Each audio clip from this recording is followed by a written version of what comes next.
ಗಣರಾಜ್ಯೋತ್ಸವ ಅಂಗವಾಗಿ Lalbagh flower show ಅನ್ನು ನಡೆಸಲಾಗ್ತಾ ಇದೆ.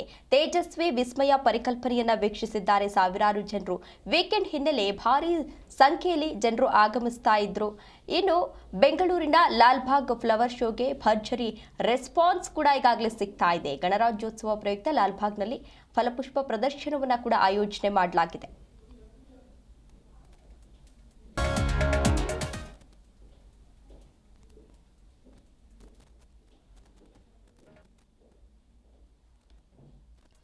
ಈ ಬಗ್ಗೆ ನಮ್ಮ ಪ್ರತಿನಿಧಿ ಭವ್ಯ ಸುನಿಲ್ ವಾಕ್ಥ್ರೂ ನಡೆಸಿದ್ದಾರೆ. ಬನ್ನಿ ನೋಡ್ಕೊಂಡು ಬರೋಣ. ಲಾಲ್ಬಾಗ್ ಫ್ಲವರ್ ಶೋ ಆಯೋಜನೆ ಮಾಡಿರುವಂಥದ್ದು ಇವತ್ತು ವೀಕೆಂಡ್ ಆದ ಕಾರಣ ಬಹಳಷ್ಟು ಜನ ಬರ್ತಾ ಇದ್ದಾರೆ. ಸದ್ಯ ನೀವು ದೃಶ್ಯದಲ್ಲಿ ಕೂಡ ನೋಡ್ತಾ ಇರ್ಬೋದು. ಎಂದಿನಂತೆ ತೋಟಗಾರಿಕಾ ಇಲಾಖೆ ಪ್ರತಿ ವರ್ಷ ಕೂಡ ಗಣರಾಜ್ಯೋತ್ಸವ ಆಗಿರ್ಬೋದು, ಸ್ವಾತಂತ್ರ್ಯ ದಿವಸಗಳ ದಿನ ಅಂದರೆ ಹಬ್ಬವನ್ನು ಆಚರಿಸ್ತಾರೆ ಲಾಲ್ಬಾಗಲ್ಲಿ. ಅದು ಕೂಡ ಹೂಗಳ ಹಬ್ಬ ಅಂತಲೇ ಹೇಳ್ಬೋದು. ಬೆಂಗಳೂರಿನ ಲಾಲ್ಬಾಗಲ್ಲಿ ಜನವರಿ 15ರಿಂದ 26ರವರೆಗೆ 219ನೇ ಗಣರಾಜ್ಯೋತ್ಸವ ಫಲಪುಷ್ಪ ಪ್ರದರ್ಶನ ಕೂಡ ನಡೀತಾ ಇರುವಂಥದ್ದು.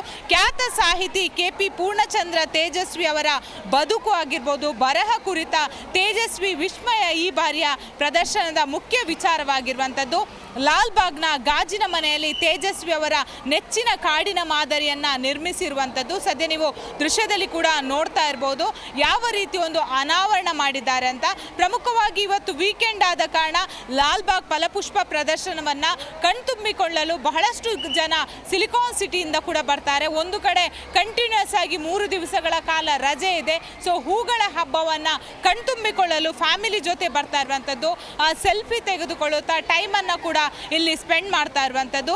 ಇದೇ ಮೊದಲ ಬಾರಿಗೆ 2 ಫ್ಲವರ್ ಟ್ಯಾಬೋ ಸೆಲ್ಫಿ ಪಾಯಿಂಟ್ ಅನ್ನು ಕೂಡ ಇಡಲಾಗಿದೆ. ಸೊ ಲಾಲ್ಬಾಗಲ್ಲಿ ಗಣರಾಜ್ಯೋತ್ಸವ ಅಂಗವಾಗಿ ಒಂದು ಪ್ರದರ್ಶನ ನಡೀತಾ ಇದೆ ತೋಟಗಾರಿಕಾ ಇಲಾಖೆಯಿಂದ.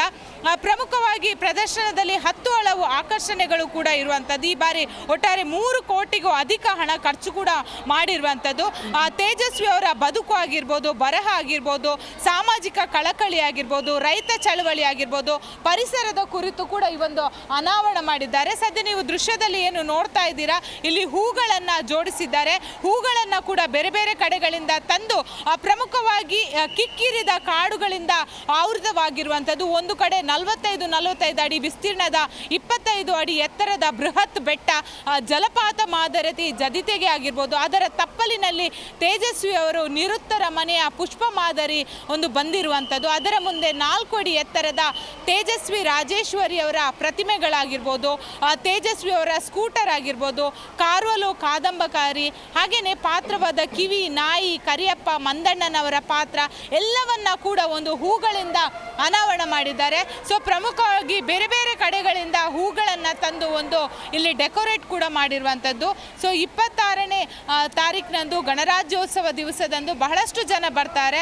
ಅದು ಕೂಡ ಲಾಲ್ಬಾಗಲ್ಲಿ. ಅದು ಕೂಡ ಈ ಬಾರಿಯ ಥೀಮನ್ನು ಮಕ್ಕಳು ಕೂಡ ಇಷ್ಟಪಡ್ತಾರೆ. ಯಾಕಂದರೆ ತೇಜಸ್ವಿ ಅವರ ಕತೆ ಆಗಿರ್ಬೋದು, ಕಾದಂಬರಿ ಆಗಿರ್ಬೋದು, ಅವರ ಬದುಕಾಗಿರ್ಬೋದು, ಅವ್ರು ಇಷ್ಟಪಡ್ತಾ ಇದ್ದಂಥ ಹೂಗಳಾಗಿರ್ಬೋದು, ತೋಟ ಆಗಿರ್ಬೋದು, ಅದು ಕೂಡ ಜಲಪಾತ ಮಾದರಿಯಲ್ಲಿ ನೀರಾಗಿರ್ಬೋದು, ಅದು ಕೂಡ ಸಿಲಿಕಾನ್ ಸಿಟಿಯಲ್ಲಿ ಬ್ಯುಸಿ ಲೈಫಲ್ಲಿ ಅದು ಕೂಡ ಈ ಥರವಾದ ಮೈಂಡ್ ಫ್ರೆಶ್ ಆಗುವಂತಹ ಜಾಗ ಲಾಲ್ಬಾಗ್ ಹೇಳ್ಬೋದು. ಸೊ ಜನರಿಗೆ ಒಂದು ಒಳ್ಳೆಯ ಒಂದು ಟೈಮ್ ಸ್ಪೆಂಡ್ ಮಾಡೋದಕ್ಕೆ ಈಗಾಗಲೇ ತೋಟಗಾರಿಕಾ ಇಲಾಖೆ ಒಂದು ಹೂಗಳ ಹಬ್ಬವನ್ನು ಕೂಡ ಆಚರಣೆ ಮಾಡ್ತಾ ಇದೆ. ವೀಕೆಂಡ್ ಆದ ಕಾರಣ ಬಹಳಷ್ಟು ಜನ ಬರ್ತಾ ಇದ್ದಾರೆ. ಸೊ ಟಿಕೆಟ್ ದರ ಇದ್ರೂ ಕೂಡ ತಮ್ಮ ಪುಟ್ಟ ಮಕ್ಕಳನ್ನಾಗಿರ್ಬೋದು, ವಯಸ್ಸಾದವ್ರನ್ನಾಗಿರ್ಬೋದು ಕರ್ಕೊಂಡು ಬಂದು ಲಾಲ್ಬಾಗಲ್ಲಿ ಫ್ಲವರ್ ಶೋ ಅನ್ನು ಕೂಡ